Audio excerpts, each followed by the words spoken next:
É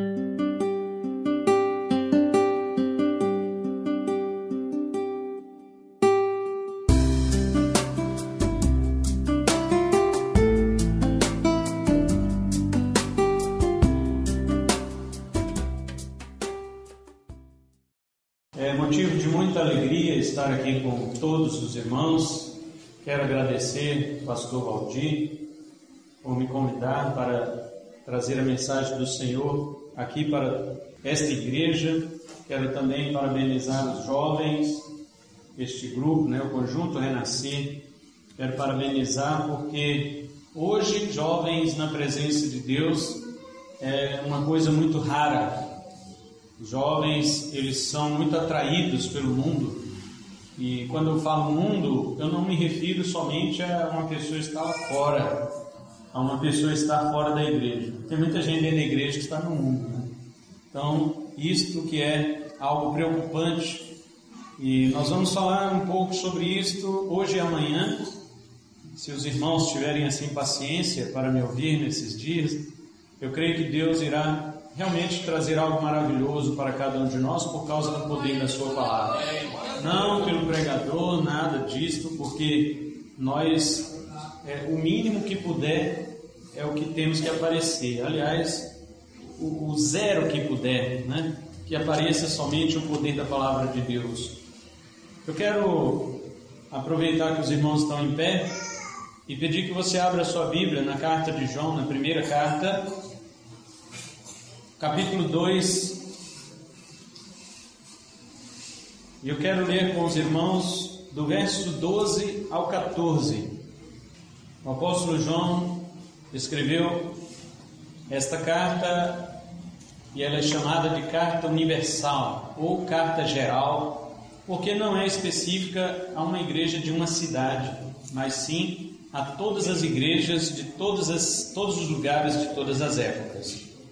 Então nós vamos ler aqui o capítulo 2, somente do verso 12 ao 14, que é o tema que os jovens deram para a sua festividade. Diz assim a palavra do Senhor: Escrevo-vos, filhinhos, porque vossos pecados estão perdoados por causa do nome dele.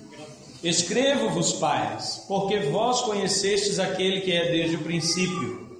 Escrevo-vos, jovens, porque vós vencestes o maligno. Eu vos escrevo, filhinhos, porque conhecestes o Pai. Eu vos escrevi, pais, porque já conhecestes aquele que é desde o princípio.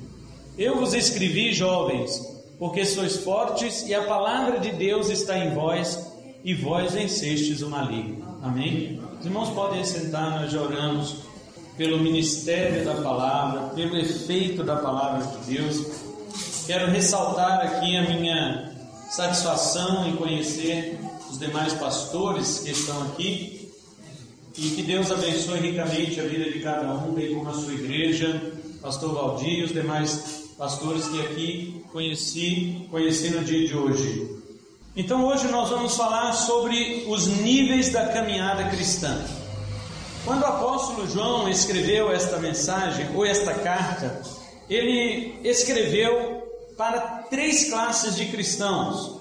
Conforme nós lemos aqui no versículos 12 até o verso 14, nós podemos ver que João, ele fala de filhinhos, ele fala de pais e ele fala de jovens. Ao contrário do que se pensa, essas classes, elas são de níveis de maturidade espiritual e não são classes de idade. João não está falando aqui para jovens no sentido do Conjunto Renascer. Não. João não está falando aqui pais no sentido de grupo de varões. Não. João não está falando assim filhinhos no sentido de crianças. Também não. O que o apóstolo João está colocando aqui é que dentro da igreja existe várias classes de níveis espirituais diferentes. E nós precisamos nos atentar para isto. Nós hoje vamos ver quais são as qualidades dessas 3 classes que o apóstolo João colocou. E é claro que com certeza há crentes com seu nível de espiritualidade mais elevado do que outros. No entanto, eles não se orgulham disto. Ao contrário, eles se colocam à disposição para ajudar os crentes mais imaturos a chegar a um nível mais elevado de experiência com o seu Senhor. Veja bem, eu já vi muitas pessoas se impressionarem com o pregador, ou com aquele que ora e a cura acontece, ou com aquele que ora, fala em línguas e profetiza, com aquele que ora e revela, e todo mundo se impressiona. As pessoas acham assim, esta pessoa tem mais comunhão com Deus do que os outros. Mas na realidade, quando você olha para o fruto do Espírito na vida desta pessoa, você vê ela uma pessoa orgulhosa. Ela não abraça uma criança, ela não abraça um senhor de idade, ela não abraça uma pessoa pobre. Ela sempre está atrás dos ricos, que tem carrão, que tem dinheiro. Elas são pessoas que estão interessadas em um retorno. Então muitas delas até oram por você, mas esperam que você lhes dê uma oferta, porque você recebeu uma oração. Ele fica sempre esperando algo em troca. Então não devemos nos impressionar com pessoas que se dizem realmente mais íntimas de Deus. As pessoas, muitas vezes, elas passam um tempo até no monte orando, um dia, 2, 3, mas quando elas voltam, elas chegam para a igreja e dizem assim: eu passei 3 dias no monte. Acabou o galardão dele. Jesus falou que se você fizer uma coisa e contar, acabou o galardão. Se as pessoas te aplaudirem, isto já é o seu galardão. O que você teria para receber de Deus desses 3 dias no monte, você não vai receber, porque já bateram palma para você. Isto é o que Jesus ensinou. Ele diz: quando você jejuar, não mostre no teu rosto contristado diante das pessoas que você jejuou, mas vista-se normalmente, né? O judeu tinha o costume de passar o azeite no cabelo, né? Para dar o brilho, sinal de alegria. Mas os fariseus, quando jejuavam, eles saíam desgrenhados, com os cabelos todos sem pentear e com o olho cheio de remela. E aí todo mundo olhava e falava assim: este homem é santo, olha como ele está jejuando. Dá para ver sem ele falar que ele está jejuando. Agora os crentes também tiveram outro extremo, né? Falaram: não, quando nós estiver jejuando, a gente não pode falar, porque se você falar, você vai mostrar para o diabo que você está jejuando. Eu pergunto: o diabo não sabe que você está jejuando, não? Todo dia você levanta e toma café, tem um dia que você levanta e não toma. O diabo é burro assim, que ele não vai saber que você está jejuando. Ele vai ficar: por que será que esse cara não tomou café hoje? É lógico que ele sabe que você está jejuando. A questão não é esta, de você chegar, um irmão oferecer e falar: irmão, vamos tomar um café, e você dizer para ele: não, meu irmão, eu estou jejuando, não tem problema. A questão não é essa que Jesus está falando. A questão é que muitas pessoas chegam e querem colocar isto como um troféu diante dos outros para manifestar a sua comunhão com Deus. Mas eu digo para os irmãos que a maior comunhão com Deus, ela se revela através do fruto do Espírito, da humildade, da semelhança com Cristo, porque Cristo era assim. Em sua época, os apóstolos quiseram barrar as crianças de chegar perto, e ele disse: deixa vir a mim as criancinhas. As pessoas enfermas, a lei dizia: não toque num leproso, até mesmo um prato de comida, um talher, um lençol que o leproso tocou, se você tocar você fica imundo. Jesus Cristo não, ele tocava no leproso e era o leproso que ficava curado. Glória a Deus. O espírito da humildade é que manifesta que você tem mais intimidade com Deus. Não é um milagre. Não estou negando, Deus faz os milagres, Ele usa quem Ele quer. Mas Jesus disse que naquele dia muitos vão dizer para Ele: Senhor, em Teu nome expulsamos demônio. Eu impressionei a igreja ficava impressionada de tanto demônio que eu expulsava demônio até da cerâmica, até da lâmpada. E Jesus vai dizer: nunca vos conheci.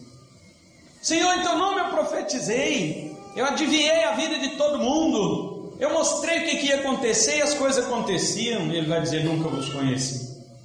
Senhor, em Teu nome eu operei muitos milagres. O Senhor viu, tinha chuva, mandei parar, ela parou.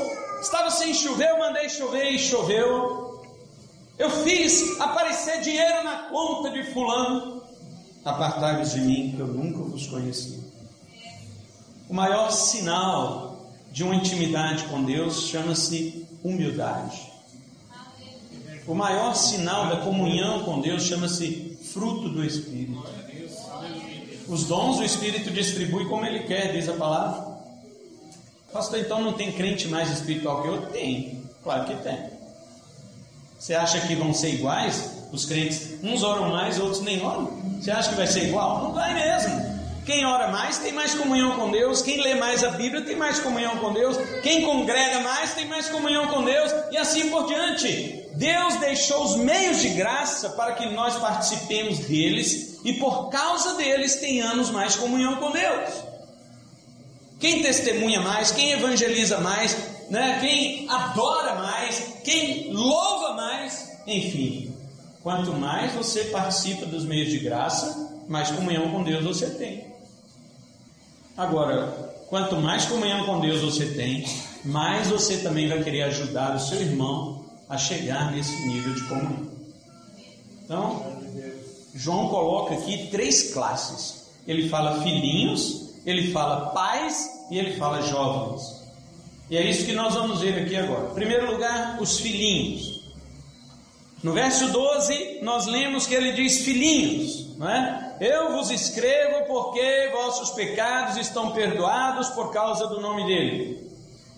Aqui, sem dúvida, com a palavra filhinhos, o apóstolo João está se referindo aos novos convertidos. A palavra grega aqui é criancinhas. A palavra grega aqui, ele usa a mesma palavra que é usada para crianças. Portanto, o apóstolo está falando de espiritualidade, pessoas que acabaram de se converter. Eu fico feliz quando escuto testemunhos de jovens, né, adolescentes, que chegam aqui à frente, e de outros servos de Deus também, de outras faixas etárias, de outras idades. Eles chegam e dizem: irmãos, eu tenho tantos anos de crente, irmãos, eu me converti ano tal, irmão, eu me converti ano passado, seja semana passada, o que for. Isso me alegra o coração, porque a conversão de uma vida marca o coração desta pessoa, e ela nunca mais vai esquecer, porque aquilo é um divisor de águas na vida dela. Glória a Deus. Eu acredito que todo mundo que é realmente convertido, ele se lembra quando foi e como foi o dia da sua conversão. Tem uns crentes que você olha para ele e fala assim: esse cara não é convertido não. Mas quando você começa a conversar com ele, você pergunta para ele, às vezes ele está dando um fruto de quem não é convertido mesmo, mas você chama ele para conversar e só fala assim: irmão, me conta como foi sua conversão. E o camarada começa a contar, você começa a chorar, porque você vê que realmente ele teve um encontro com Jesus, ele foi transformado pelo Senhor Jesus. Então, meus irmãos, nunca esqueça como foi o dia que Jesus te encontrou. Nunca se esqueça como foi sua conversão, porque isto vai marcar o seu coração para sempre. O apóstolo João, ele está dizendo que, em primeiro lugar, filhinhos, ou seja, novos convertidos, pessoas que acabaram de se converter na fé, eu estou escrevendo para vocês, por quê? Porque os seus pecados foram perdoados por causa do nome de Jesus. Glória a Deus. Aleluia. Sim, meus irmãos, não é porque somente eles têm os seus pecados perdoados, todos que creram em Jesus tiveram os seus pecados perdoados, mas o que João está dizendo aqui, ele está garantindo para os novos convertidos que eles não precisam ter medo. Não precisam ter medo. A única coisa que o ser humano tinha que ter medo é dos seus pecados, porque são os nossos pecados que nos afastam de Deus e nos colocam contra Deus. E o Senhor, no dia do juízo, Ele irá julgar. Esta é a única coisa que o crente tinha que ter medo, é dos seus pecados. Mas João está dizendo assim: fique tranquilo, porque seus pecados foram perdoados. Glória a Jesus. Irmãos, e se os nossos pecados foram perdoados, Deus é Deus, diz Hebreus 6,18, Ele é o Deus que não pode mentir. Se ele diz que os nossos pecados foram perdoados por causa do nome de Jesus, então de fato os nossos pecados foram perdoados. Um dos grandes problemas dos crentes novos convertidos hoje, sabe qual é? É que eles têm uma convicção do pecado quando ouvem o evangelho, antes de se converter. Mas eles não são instruídos na igreja que seus pecados foram perdoados. Olha, eu costumo dizer, pastores, presbíteros, eu costumo dizer o seguinte: quando você evangelizar uma pessoa, pode aterrorizar, mas quando ela se converter, você consola. A gente faz o contrário, já notou? A gente sai dizendo para o ímpio palavras de consolo. Não, o ímpio não precisa de consolo, o ímpio precisa de terror. O ímpio precisa ser aterrorizado com a justiça de Deus, porque ele está contra a lei de Deus. Ele está no pecado, ele vive contra Deus, a sua vida é uma blasfêmia contra Deus. E nós, quando vamos evangelizar, falamos: Jesus te ama. Aí o cara vai continuar. Se Jesus me ama, eu estou bagunçando com Deus, ele me ama, tá bom, tá tudo bem. Porém, quando você aterroriza o ímpio, e eu não estou dizendo para dizer suas palavras, mas as palavras de Deus, você diz para ele: todo aquele que vive no pecado, o seu salário é a morte, e esta morte é a morte eterna. E você quebrou a lei de Deus. Você é um pecador porque quebrou a lei de Deus. E a Bíblia diz que todos pecaram e estão destituídos da glória de Deus. Portanto, arrependa-se dos seus pecados, pois só existe um caminho, que é Jesus Cristo. Creia unicamente nele como Salvador, caso contrário você será condenado. O ímpio fica aterrorizado. Ele fala: o que é isso que esse homem está falando? Ontem mesmo ouvi outra igreja dizer que Jesus me ama. E você diz: não, a prova que Deus te ama é quando você se converter. Aí eu vou dizer: realmente Deus amava você mesmo, porque o próprio João fala aqui no capítulo 4, verso 19. Ele fala: nós o amamos porque ele nos amou primeiro. Agora, quando a pessoa se converter, aí se abraça, aí se chama: vem aqui, meu filho, seus pecados estão perdoados. Glória a Deus. Este é os filhinhos. Quando ele aceitou Jesus, ele é um filhinho, ele é uma criancinha. Abrace ele, diga para ele: não se preocupe mais.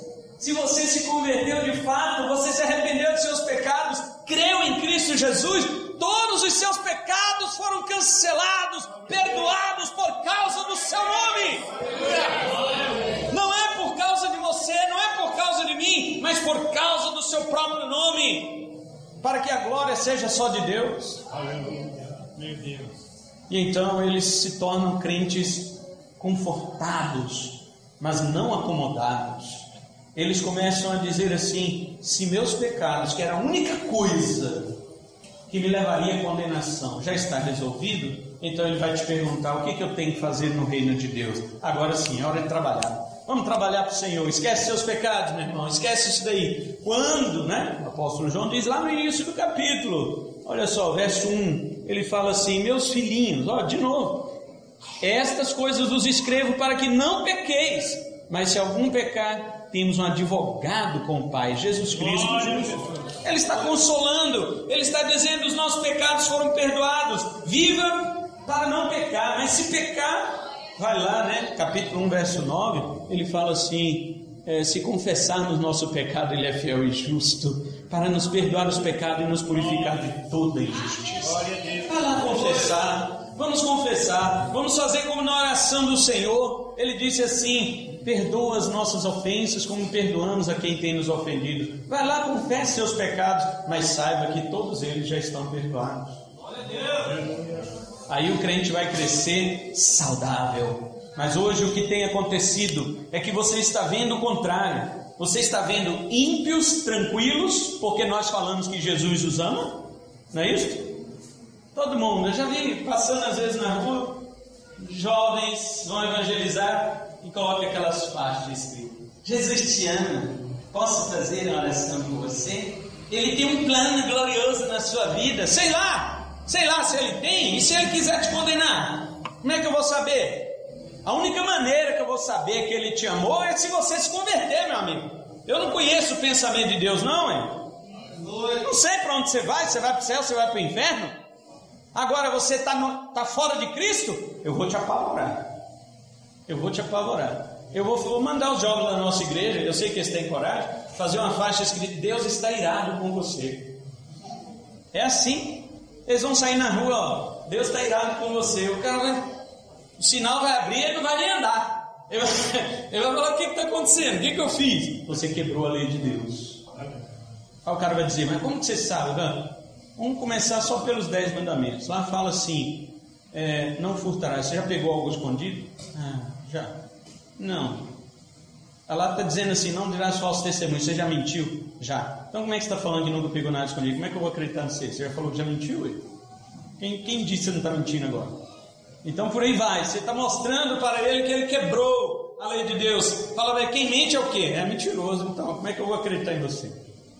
Então nós mostramos para eles que eles estão em grandes problemas com Deus. Mas nós estamos fazendo o contrário. Nós estamos tranquilizando o ímpio e apavorando os crentes. Você já viu que nós apavoramos os crentes? Nós falamos que eles: olha, se você pecar, você blasfemou contra o Espírito Santo.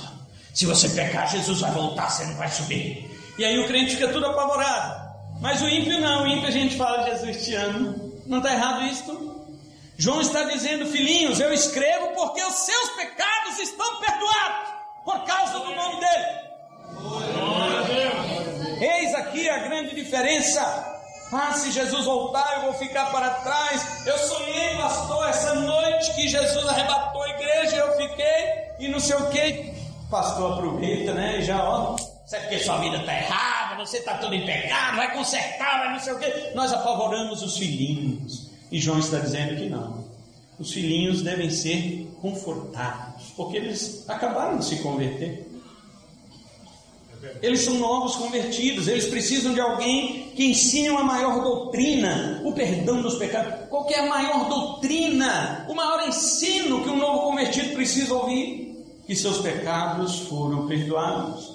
Aí as pessoas falam: eu já vi crente falando isso para mim, sei que os pastores já ouviram isso aqui também, dizendo assim: pastor, mas ninguém pode ter certeza da salvação.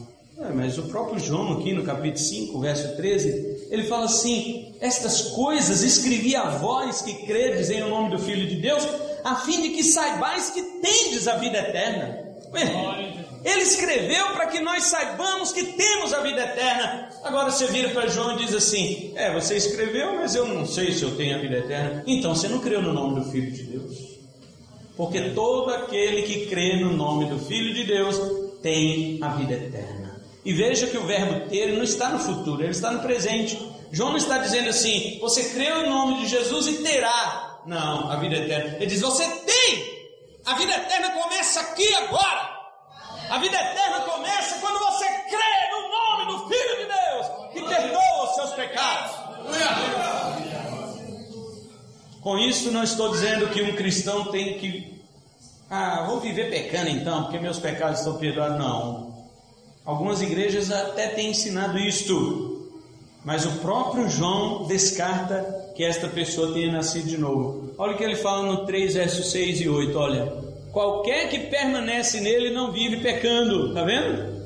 Qualquer que vive pecando não viu e nem o conheceu. E o verso 8: aquele que comete pecado é do diabo. Aí, meu irmão, quer uma coisa mais clara do que esta? Mas faça uma diferença. Cometer pecado é diferente de pecar. O crente peca sim, mas não comete pecado. Cometer é viver na prática. Cometer pecado é viver repetindo em sua prática constante aquilo. O crente pode pecar, mas ele não vive naquela prática. Ele se arrepende e sai daquele caminho para retornar ao caminho reto do nosso Senhor. E também no verso 9, para a gente passar para o segundo ponto: aquele que é nascido de Deus não vive na prática, está vendo? De pecado, porque a sua semente, ou seja, a semente de Deus permanece nele, e ele não pode viver pecando porque é nascido de Deus. Glória a Deus! Se você é nascido de Deus, então você é um filhinho, e se você é filhinho, seus pecados estão perdoados, e Deus te deu uma nova natureza para você não viver pecando. Segunda coisa: os experientes na fé. O apóstolo João diz no verso 13, volte lá, ele diz assim: escrevo-vos, pais, porque vós conhecestes aquele que é desde o princípio. Pronto, ele diz aqui, na primeira parte do verso 13, ele se dirige aos pais.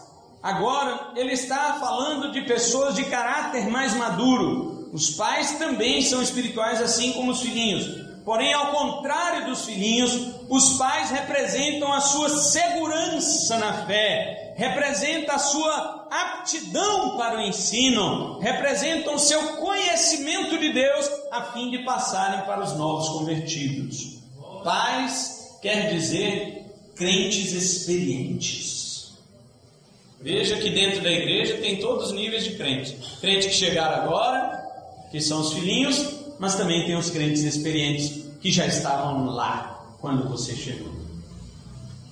Eu vou dizer, olha, eu tenho 42 anos de crente, vou fazer 43 anos de crente em maio de 2020, se eu estiver vivo até lá. 43 anos de crente, já vi tanta gente entrar e sair da presença de Deus.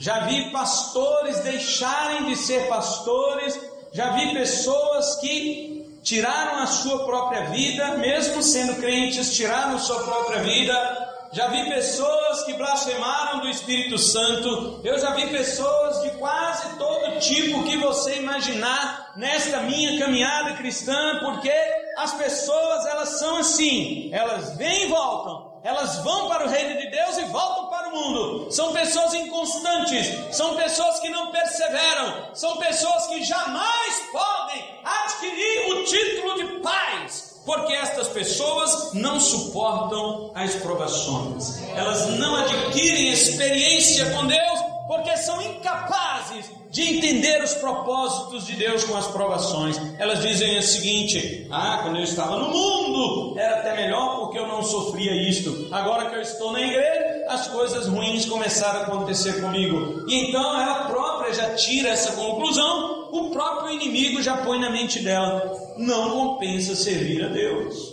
E ele usa pessoas lá fora para dizer: mas é assim que você é crente? Ainda mais aproveitando alguns pregadores que tem hoje, que diz que para você ser crente você tem que ter riqueza, dinheiro, saúde, você tem que ter prosperidade, você tem que ter aquilo. O diabo pega a palavra que ele mesmo colocou na boca desses pastores falsos, porque não podem ser verdadeiros. Pastores verdadeiros proclamam a verdade, não a mentira. Então o diabo pega aquilo que colocou na boca dos falsos pastores, que ele mesmo colocou, e então põe na mente do indivíduo que está na igreja e diz assim para ele: está vendo? Você veio para Cristo e não ficou rico. Você veio para Cristo e as coisas não melhoraram. Você veio para Cristo e perdeu um monte de coisa. Você veio para Cristo e ficou doente. Você veio para Cristo e perdeu isso e aquilo. E a pessoa que não tem a instrução, não tem experiência, ela se desvia.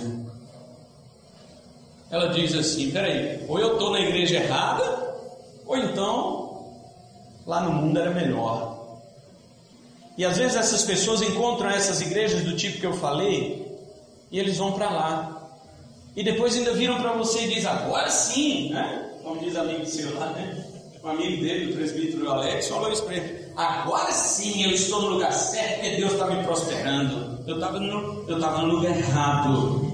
Ou seja, as pessoas, elas até hoje, mesmo dentro das igrejas, muitas são manipuladas pela conversa de Satanás.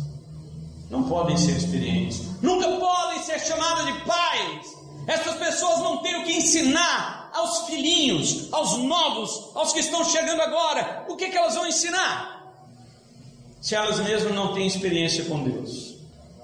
Então, quando a Bíblia fala assim: olha, pais, eu vos escrevo porque conhecestes o que é desde o princípio, você tem que perguntar o que significa o verbo conhecer na Bíblia. Para nós brasileiros, conhecer significa saber a respeito, ou saber quem, né? Eu conheço o presbítero Alex. Aqui na língua brasileira, conhecer é porque eu sei onde ele mora, conheço a família dele, né? Sei onde ele trabalha, qual igreja que ele congrega, eu sei um monte de coisa a respeito dele. Na Bíblia isto não é conhecer. Conhecer na Bíblia significa relação íntima, inclusive até é colocada esta palavra para marido e mulher. Lá em Gênesis 4, verso 1 diz que Adão conheceu Eva, a sua mulher, e ela engravidou e depois nasceu Caim. Então imagina Adão falando para Eva: oi, prazer, meu nome é Adão, aí ela fica grávida? Não, conhecer ali é outra coisa, é relação íntima. E quando a Bíblia fala de conhecer no aspecto espiritual, ela está dizendo que intimamente nós temos que ter uma relação profunda com Deus. É por isso que Jesus vai dizer naquele dia: nunca vos conheci. Se conhecer fosse só saber quem é, Jesus estaria mentindo, porque Jesus sabe quem é todo mundo. Mas quando ele diz nunca vos conheci, ele está dizendo: nunca tive um relacionamento profundo com vocês. Isto é pesado. Isto é muito pesado. A oração de Paulo aos Efésios, ele comenta isso no capítulo 1 a partir do verso 15, era que a igreja tivesse da parte de Deus um conhecimento profundo, um conhecimento total. O apóstolo Paulo, ele diz sobre o conhecimento pleno do nosso Deus. Ele está falando de conhecer. Deixa eu saber sobre Deus. Deus é onipresente, onisciente, onipotente, Deus é verdade, misericórdia, justiça e tal. Não, isso é você saber sobre Deus. Conhecer sobre Deus é diferente de conhecer a Deus. Conhecer a Deus é ter experiência com Ele. E eu vou dizer para você: ter experiência com Deus não são só coisas boas. Pelo contrário, a maior parte das nossas experiências com Deus são coisas ruins para o homem. Mas para Deus elas são boas, porque no final Ele vai modelando o caráter de Cristo em nós. Lembra de Abraão? Abraão, eis-me aqui. Este filho teu que você ama, leva para mim e oferece em sacrifício. Abraão, tudo bem, pegou o menino e foi. E Deus falou assim: vai para as bandas de Moriá, e lá eu vou te mostrar qual monte vai ser. Ele pegou e foi. Chamou o seu servo, seu filho, juntou as coisas que tinha que fazer para matar o menino, para queimar, fazer tudo, serviço completo. E aí a gente acha que Abraão ele foi triste, duvidando. Senhor, o Senhor me deu esse filho e agora está pedindo. Não! Abraão creu em Deus. Aleluia. E lá em Hebreus 11 diz que ele tinha tanta certeza de que aquele filho era o filho da promessa, que se ele matasse, queimasse, Deus o ressuscitaria das cinzas para cumprir a promessa sobre ele. Isso é conhecer a Deus. Isso é ter experiência com Deus e saber que Deus não falha em suas palavras. Ele não ficou titubeando, ele não ficou hesitando, ele foi direto. E o menino ainda perguntou: pai, tem alguma coisa faltando aqui? E aí o pai dele falou: meu filho, Deus proverá. Se ele não prover, você já sabe, né? Vai ser você mesmo. Ele era um jovem que ele podia correr muito. Falar: vai pegar outro, pega Ismael lá. Mas ele se submeteu. Tudo bem, se é isso que Deus quer, eis-me aqui. Assim como o pai dele. Agora veja o jovem rico. Chega diante de Jesus. O que faz para herdar a vida eterna? Aí Jesus, depois de falar-lhe sobre os mandamentos, ele: não, isso aí eu já faço. Então venda tudo que você tem, dê aos pobres, terás tesouro no céu e me segue. Então ele levantou e saiu triste. Outro evangelista diz que ele saiu contrariado com Jesus. Ele não fez como Abraão. E não era nem o filho que Jesus estava pedindo. Jesus estava pedindo o dinheiro. E nem era para Jesus, era para os pobres. E ele não quis. Ao contrário de Abraão, que deu até o filho. Deus falou assim: se esse homem não me nega o filho, não tem mais nada que ele me negue. Agora o jovem rico, ele segurou: não, eu amo as minhas riquezas. Então Jesus estava provando para ele: mas você falou que guarda os mandamentos, rapaz. O primeiro mandamento é: não terás outros deuses diante de mim, e você já tem. O dinheiro é um Deus diante do Deus verdadeiro, e você diz que guarda todos, você é um mentiroso. Se fosse hoje, os pastores iam dizer assim: peraí, jovem rico, volta aqui, não foi isso que eu quis dizer não. Vamos ali no meu gabinete conversar, seu dízimo é muito bom. Mas Jesus estava nem aí. Falou, não, eu não estou. Jesus está dizendo assim, eu não estou perdendo. Eu não estou perdendo. Tem gente que fala assim, né? Não, vai ser mais crente que vai para o céu do que pessoas que vão para o inferno, porque Deus não pode perder para o diabo. As pessoas falam isso. E eu pergunto, desde quando Deus precisa de número para ganhar de alguém? Se Deus não salvasse ninguém, mandasse tudo para o inferno, Deus ia perder para o diabo? Se Deus salva um e condena os outros 70 bilhões que já passaram pelo planeta, Deus ia perder para o diabo? Deus precisa de número para ganhar de alguém? Deus precisa disto?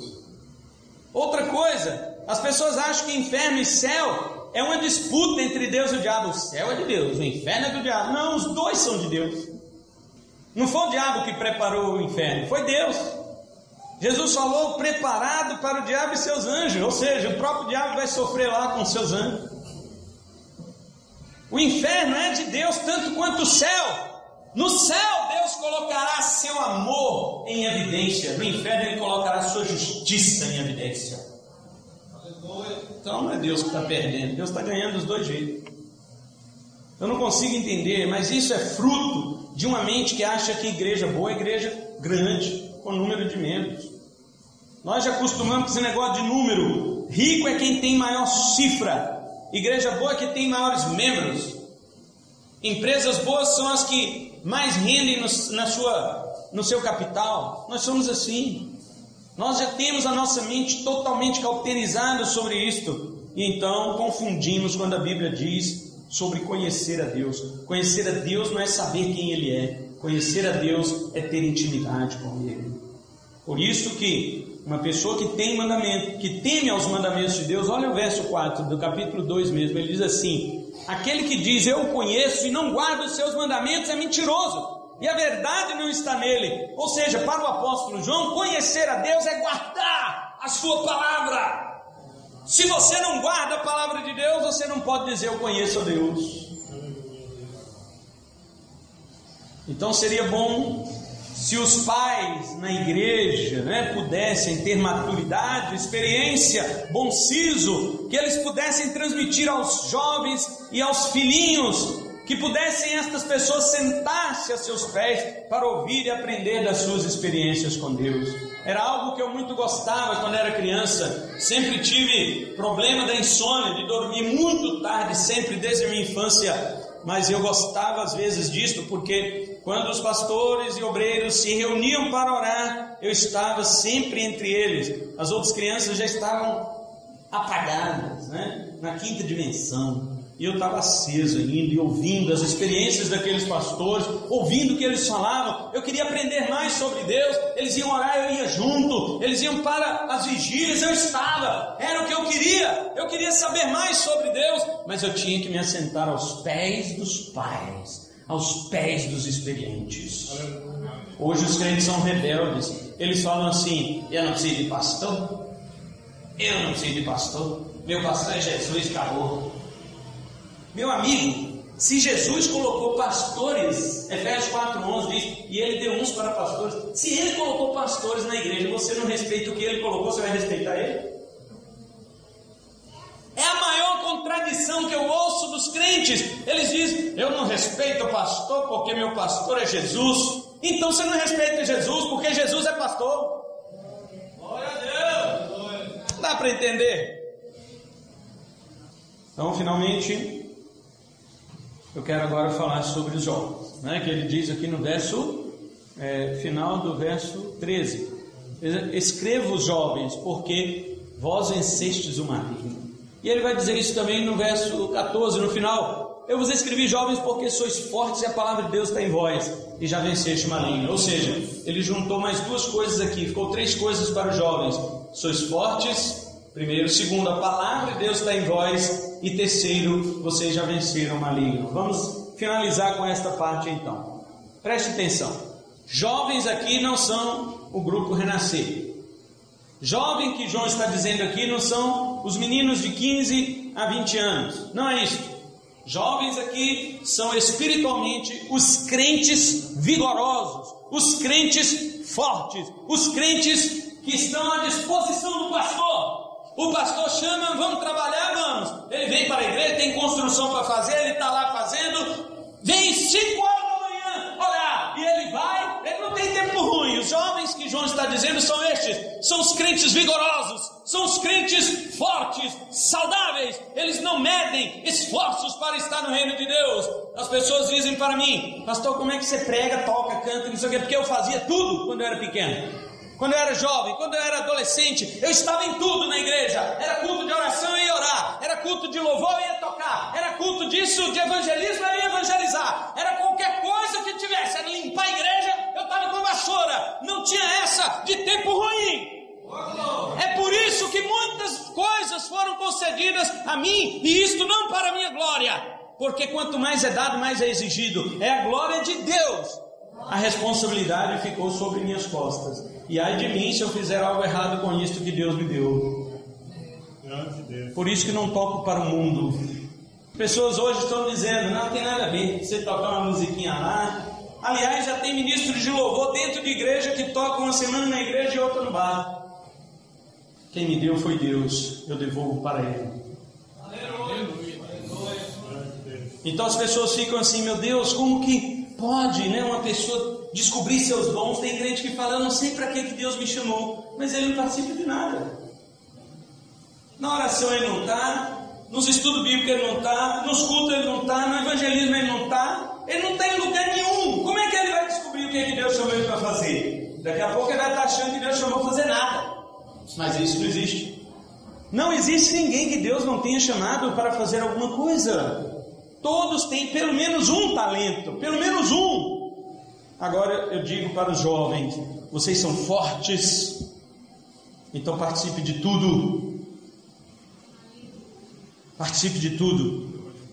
É assim, jovem tem que estar em tudo. Vamos evangelizar? Vamos. Não é falar para os outros: Jesus te ama, não. Faz logo a faixa, Deus está com raiva de você. E o cara perguntar: mas por quê? Porque você quebrou a lei dele. E aí entra com o evangelho, meu amigo. Porque antes de mostrar o perdão, você tem que mostrar onde o cara errou. E por aí vai. Esses são jovens, são aqueles que experimentaram, junto com o aprendizado dos pais, conhecem a sã doutrina e resistem ao maligno. João está declarando dois versos aqui para os jovens. No verso 13 ele fala que eles venceram o maligno. No 14 ele acrescenta mais 2 coisas: vocês são fortes e a palavra de Deus está em vocês. Ou seja, crentes fortes, vigorosos no conhecimento de Deus, mas que estão cheios também da palavra. Um dos maiores problemas dos crentes que trabalham no reino de Deus é que eles não se preocupam em conhecer a palavra. E aqui o versículo está dizendo: a palavra de Deus está em vós. E eu pergunto: será que a palavra de Deus está em nós? Tem crentes que acham que pode resistir o maligno. Já venceste o maligno, está dizendo? Mas eu pergunto: como você pode vencer o maligno se a palavra de Deus não está em você? Não, mas eu tenho uma Bíblia lá em casa. O diabo não tem medo de Bíblia. O diabo não tem medo do Salmo 91. Tem gente que deixa a Bíblia aberta no Salmo 91. Aí chega lá o pastor: mas o que é isso aqui, irmão? Isso é espanta capeta, pastor. Ele acha que o diabo tem medo do Salmo 91. Irmãos, eu pergunto uma coisa, que os pastores sabem disso, os presbíteros sabem disso. Quando o diabo tentou Jesus no deserto, qual foi o salmo que ele usou contra Jesus? O 91, verso 11 e 12. Ele falou: não, Jesus, pode pular, porque está escrito lá no salmo que os anjos vão te segurar. Se o diabo tivesse medo do Salmo 91, ele nem usava este salmo. No entanto, ele usou contra o próprio Jesus. Ele não vai usar contra nós? A palavra de Deus está em vós, jovens. A palavra de Deus está em vós, igreja. Aleluia. Se não tem a palavra, é impossível vencer o maligno. Aqui está escrito: já venceste o maligno, a palavra de Deus está em vós. Ou melhor, primeiro, a palavra de Deus está em vós e já venceste o maligno. Não tem como vencer o maligno se a palavra não estiver em você. Porque o diabo conhece a Bíblia mais do que qualquer um de nós, mas ele torce a palavra e ele faz de modo tão sutil que os crentes nem percebem. Viu quando eu citei desses pastores que ficam pregando que agora que você é crente tudo vai dar certo, tudo isso e aquilo? Coisa do diabo. Eles percebem que é do diabo? Não. Quem foi que ofereceu para Jesus no monte da tentação o mundo e todas as suas glórias? Foi quem? o diabo. Então, se você hoje é um crente que veio atrás das glórias deste mundo, então você procurou a pessoa errada. Quem oferece as glórias deste mundo é o diabo e não Deus. Deus oferece, sabe o quê? Uma cruz para você e uma renúncia. Ele diz: quer vir após mim? Negue-se a si mesmo, tome sua cruz e siga-me. Quem oferece glórias do mundo é o diabo. E quantos crentes estão nas igrejas atrás das glórias? E eles acham que serve a quem? A Deus. Eles nunca acham que é o diabo. Se você virar para um crente desse e falar assim: pastor, até pastor, porque sabe que eles pregam isso, chama o cara. Teve um aí bem famoso que falou que Jesus, quando José morreu, tinha carpintaria, Jesus pegava e fazia um milagre assim: haja cadeira, haja mesa, haja banco, haja esses móveis tudo, né? Aí os negócios ia acontecendo, mudando tudo, e depois Jesus vendia e juntava dinheiro para comprar casa na praia. Digita lá no YouTube, você vai ver, Jesus tinha casa na praia, você vai ver quem é o pregador.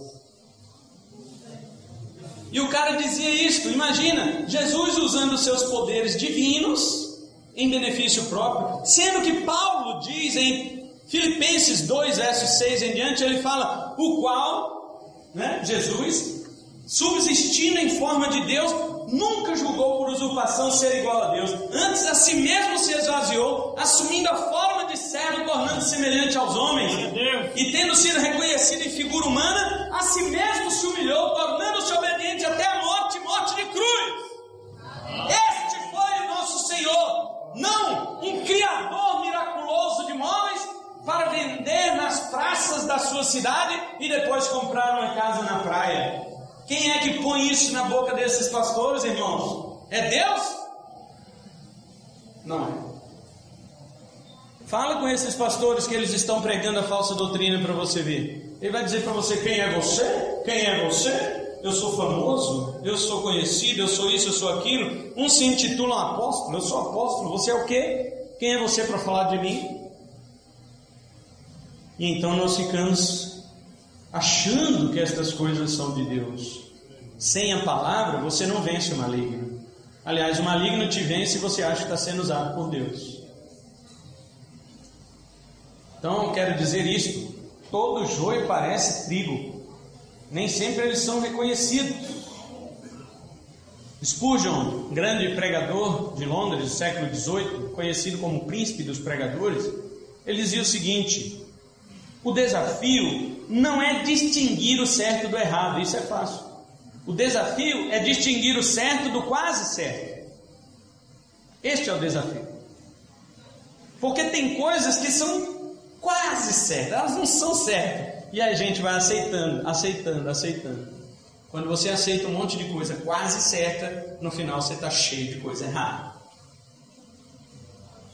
Então o desafio é distinguir o certo do quase certo. Este é o desafio.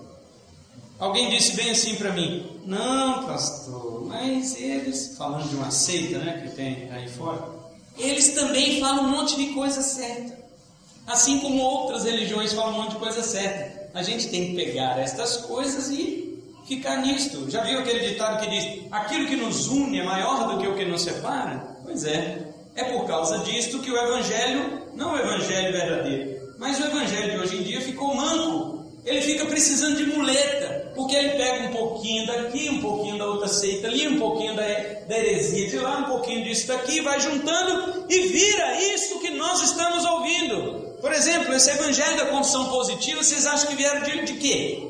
Veio de uma seita chamada Ciência Cristã, desenvolvida por uma mulher e seu marido. O nome dela era Mary Ed Baker, nos Estados Unidos. E ela pegou todo o doutrinamento da ciência cristã baseado no yoga e nas meditações transcendentais do Oriente. Porque Seishonoye tem esse ditado. Eles dizem: não existe doença, não existe problema, não existe nada. Viva de pensamento positivo e o universo trabalhará a seu favor. Esta é a máxima da Seishonoye. E tem crente fazendo isto. Crente usando frases de Seishonoye. Meu irmão, você tem que pensar positivo. Você tem que declarar a sua vitória. Aí o cara está lá, desempregado. Eu declaro que tem um emprego. E não tem.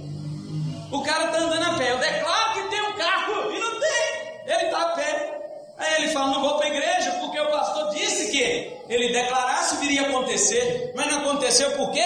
Sabe o que o pastor vai dizer? Falta de fé. Você não teve fé. É sempre a mesma coisa.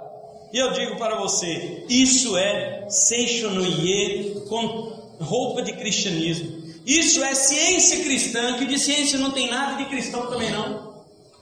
Travestido de evangelho, e as pessoas estão pensando que estão agradando a Deus. Porém, o apóstolo João, ele diz o seguinte: se a palavra de Deus estiver em vós, vocês venceram o maligno. Amém? Amém. Glória a Deus. Eu finalizo perguntando: que tipo de cristão é você? Que classe você está? Talvez você pense que é um pai. Eu tenho muito tempo de crente. Mas muito tempo de crente também não significa muita coisa. O autor aos Hebreus disse que tinha crentes que já devia até semestre, devido ao tempo que eles tinham de crente, mas ainda estava tomando leite. Você imagina? Assim espiritualmente estavam os crentes que o autor aos Hebreus escreveu para eles. Muito tempo de crente, mas eram crianças na fé, não cresceram. Como é que você está? Em que classe de crente você está? Você é um pai? Você é um filhinho? Chegou agora o Evangelho? Amém! Seja bem-vindo ao Evangelho. Saiba que teus pecados estão perdoados. Você é o que? É um experiente? Amém! Use de sua experiência para ensinar os mais novos. Você é o que? É um jovem? Então venha cheio de vigor para o reino de Deus. Venha cheio de força, participe de tudo, ajude o seu pastor, ajude os irmãos da igreja, visite, ore, faça todas as coisas para a glória de Deus. Isso é o que Deus nos chamou para fazer. Aleluia, Jesus. Então entrego esta mensagem de hoje para que você seja edificado e você olhe para dentro de você. Fala: Deus amado, eu achei que eu era um pai, eu sou um filhinho. Sou um bebezinho, mas tá bom, vamos crescer então. Meu Deus, achei que eu era um jovem. Espiritualmente tem muitos jovens na igreja, mas eles estão todos olhando para o tempo, parados. Os crentes antigos estão correndo muito mais do que eles. Os crentes antigos estão cheios de vigor, e os jovens que eram para ser vigorosos estão moles, cozidos espiritualmente na panela. Igual sapo, né? Diz que para cozinhar rã e sapo, você não joga direto na água quente, você põe na água fria e ele fica tranquilo. Você liga o fogo, ele não vai vendo, a temperatura vai aumentando, aumentando. Quando ele vê, ele já morreu. Não, morreu não, ele não pode ver mais, né? Ele já morreu. Então, assim funciona o cozimento de jovens hoje também. Então eu digo para os irmãos: desperta, igreja, em nome de Jesus, sejamos todos vigorosos. Você começou agora? Amém. Sente-se aos pés dos experientes, vamos crescer. Você é jovem, faça todas as coisas para a glória de Deus. Você é um pai, você é experiente, então sente, ensine, passe suas experiências para que o nome de Deus seja glorificado. Amém? Amém. Vamos ficar em pé, vamos orar ao Senhor. Passo a palavra para o pastor, em nome de Jesus. Aplauda o Senhor Jesus.